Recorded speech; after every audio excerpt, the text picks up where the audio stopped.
Vieną centą, kad įgydami kiekvieną dieną. Čia taupyklė, ne? Čia taupyklė centų. Dabar norėčiau pristatyti Algirdą Pranskaitį,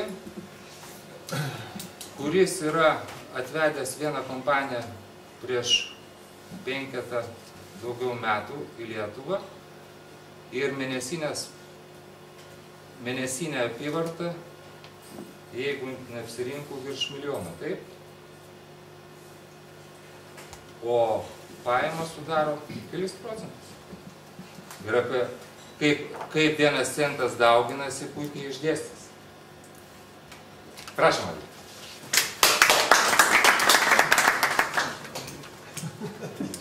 Tai manau, čia gerai buvo išsiaiškinti, ką duoda 1 centas sudauginti, paskui dar kartą sudauginti, dar sudauginti.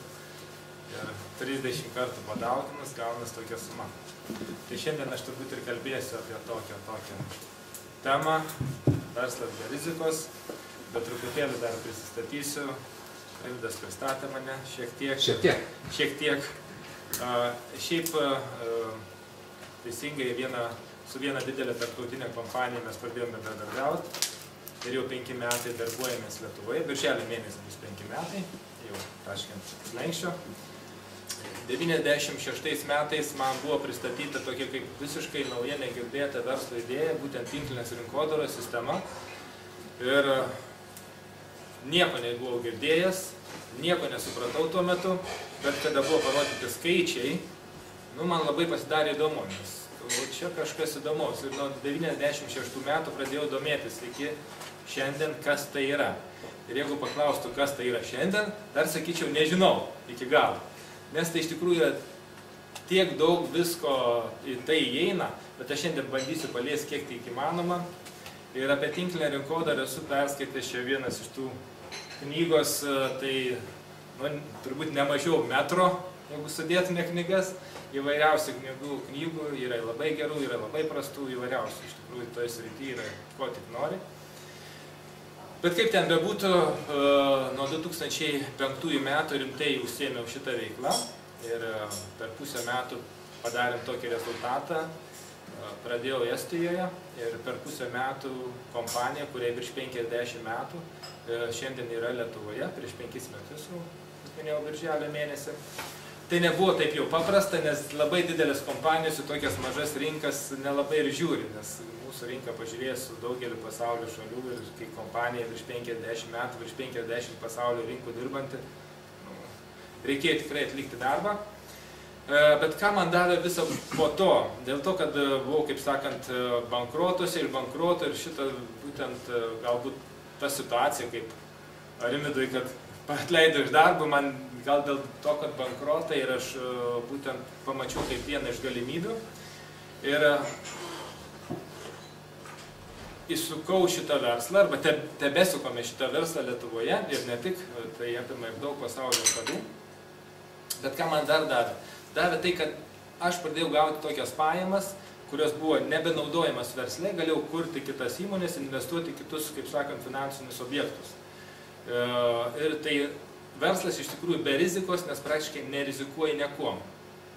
Vienintelė galbūt rizika yra galima prarasti laiko ir nieko nepasiekti. Bet svarbiausia, nerizikuojam pinigais, nerizikuojam nei sveikata, nei darbuotojais. Nulinė rizika ir aš truputėlį apie tai kalbėsiu. Dabar mūsų, kaip minėjau, tema yra verslas be rizikos. Ir kiek iš mūsų susirinkusių turim tokį verslą, kur visai nėra rizikos jame. Yra. Sportas, yra? Tik ką nors gali susisiekti. Tai jis tik reguliuoja. Mokiniai gali. Verslas be rizikos. Pirmiausia, dėl ko mes kūrėme verslą? Aš truputėlį gal į savo patirties, kaip pradžiai, kaip ir turbūt mes visi buvom išlaikytiniai, tėvai mus augino, rūpinosi, maitino ir ateina diena, kada reikia kažką tai pačiam daryti ir tada mes ieškom darbo, įprastai visi turbūt. Neteko man susidurti nei su vienu žmogum, kur nieko nebuvo dirbęs ir iškart tapo verslininku. Vis tiek ar studentaujant teko kažką tai daryti, bent vasaros atostogų metu. Ir mes paprastai ieškom darbo, man lygiai taip pat buvo, dirbau įvairius darbus, dirbau inžinierių, dirbau įvairius darbus. Ir paskui kyla mintis, o kodėl aš turiu dirbti? Galima kažką tai geriau. Ir mano įsivaizdavime buvo tai, kad jeigu aš turėsiu verslą, mano gyvenimas bus geresnis. Kam kilo tokių minčių? Dėl geresnio gyvenimo, kuriu verslą. Yra čia tokių. Keista. Keista. Taip. Ir iš tikrųjų, dėl ko mes kūrėme verslą. Ir kada mes kūrėme verslą, man tai buvo, visada yra graži idėja, pradedi skaičiuoti, verslo planas gražus ir galvoju, čia viskas bus labai gražu.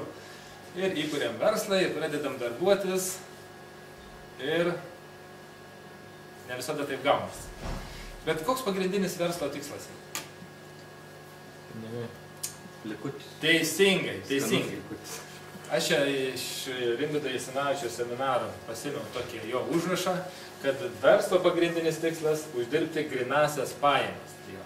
Pinigus dabar ir ateityje. Nesutikau ne vieno žmogaus, kuris pradėjo verslą šiaip savo dėl malonumo, kad visiškai neuždirbti pinigų. Nesutikau. Tai va, mes norime geresnio gyvenimo ir tada ieškom kažkokių galimybių ir tai viena iš tikrųjų galimybių, kiek mes studijuojam knygų, kad tik verslas gali sukurti didesnės pajamas nei darbas. Dažniausiai taip gaunasi. Nebent esame žvaigždės, ypatingi, galima taipogi uždirbti iš ten, bet tai čia vienetai per visą pasaulį. Gerai, verslas. Tačiau, kada mes turime verslą, viskas gražu, labai pradžioje, labai gražu. Ir, kaip minėjau, aš turiu ir kitų verslų, bet apie tai truputėlį vėliau. Kam teko susidurti su problemom versle? Turbūt jų nebūna.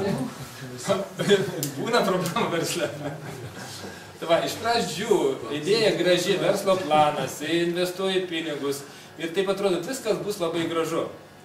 Ir paskui pasirodo, kad kažkur kažkas kažkodėl tai, stabdo. Kokios versle problemos buvo? Norėčiau, kad mes truputėlį bendrautume, kad suprastume, kad tai iš tikrųjų taip yra, kaip aš kalbu.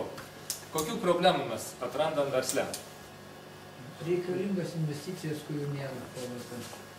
Investicijos, reikalingos investicijos ir labai dažnai, kas atsitinka su investicijom, kiek mes nutarėm, kad reikės tiek, paskui pasirodo, kai pradedi reikia ir dar reikia ir negali tikėti, kad tiek daug reikia. Teisingai, investicijos reikalingos, kas dar? Nežinau kaip jum, bet man tikrai teko susidurti, sakykime, vieną iš tokių labiausių, kur aš patyriau tokį neatsiskaitimą. Lietuvoje nežinau kaip šiandien, bet neatsiskaitimas. Ir vienu metu buvom užsiėmę tryse su ąžuolo medienos pjovimu, realizavimu ir realizuoji produkciją, pinigų, laukti ir labai ilgai reikia laukti, arba dažniausiai ir nesulaukti. Būna su neatsiskaitimas, kam problemų, neatsiskaito laiku, vėluoja, arba kartais iš vis neatsiskaito. Nebent fizinė. Geriau užmiršti tą duodų realizaciją, manau. Į auką įrašytą. Nežinau, čia taip visi, aš manau, kad čia sėkmės klubas jums tokių dalykų nepasitaiko. Man visada pasitaikydavo. Visiems. Pasitaiko. Kai darai verslą, nebūtinai turi pasistengti.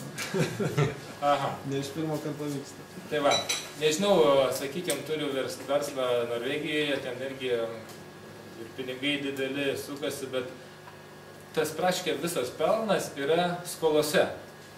Dirbi ten pinigų daug, labai daug, bet jų neturi. Ir vat viską ateina, vėl verslas suki ir taip viskas sukasi. Kokių dar problemų susiduria? Valdžia. Valdžia problema. Su valdžia taipogi būna išleidžia įstatymus, keičia, visokių mes problemų susiduriam. Personalas. Su personalu iš tikrųjų turbūt visi patyrėm kažkokių irgi problemų, reikia priimti, atleisti, o dar blogiau, kada kažką pridaro. Ateina, sėdi ir žiūri, kad jau tavo verslą kopijuoja. Jau rašo verslo planą. Kam teko tai patirti? Man teko. O, yra tai. Mes tai daug išleido konkurentų. darbuotojai. Galim mokyklą daryti. Kaip jiems sekėsi? Sertifikatus išduok.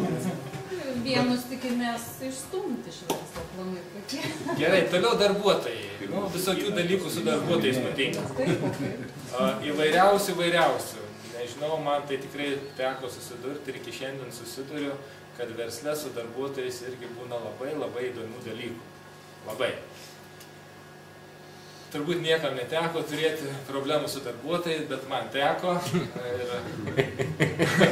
Unikalus žmogus esate.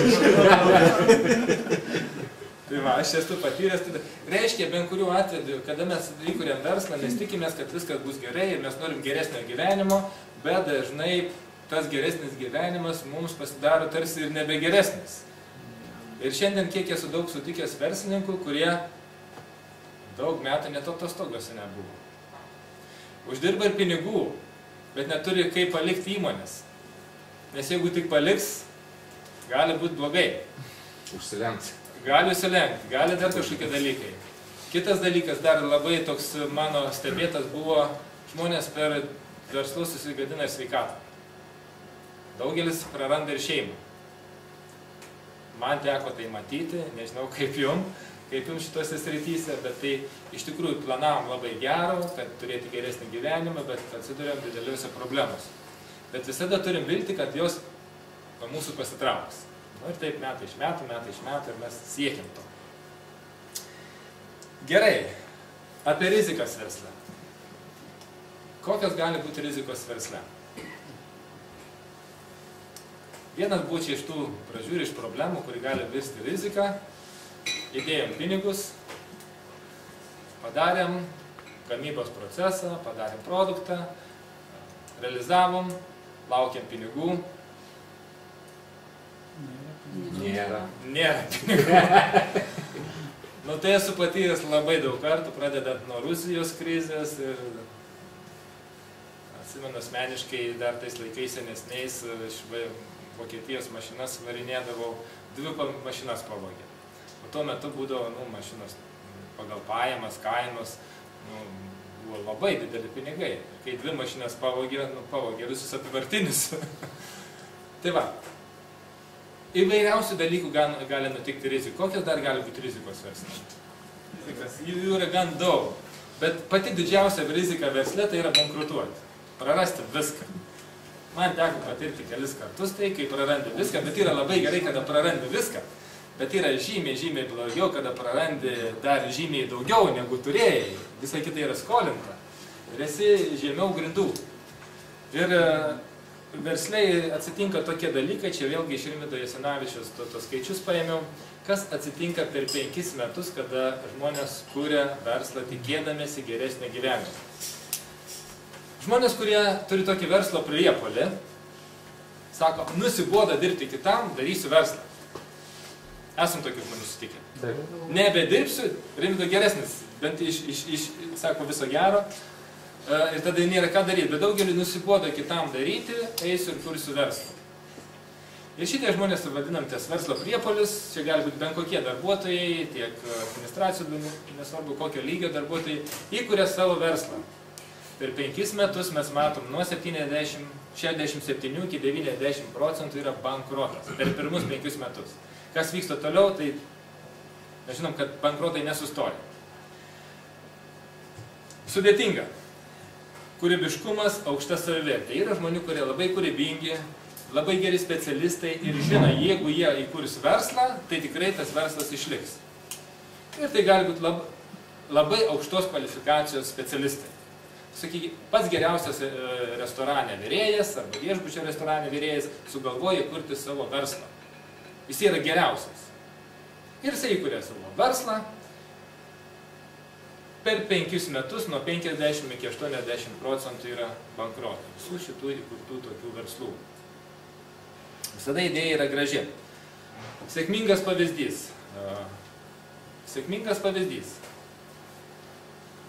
Tėvai buvo verslininkai. Vaikas augo, visą laiką dalyvavo šalia, matė, kaip tai viskas vyksta. Arba nebūtinai tėvai, gali būti kažkokių. Visada buvo stebimas, kaip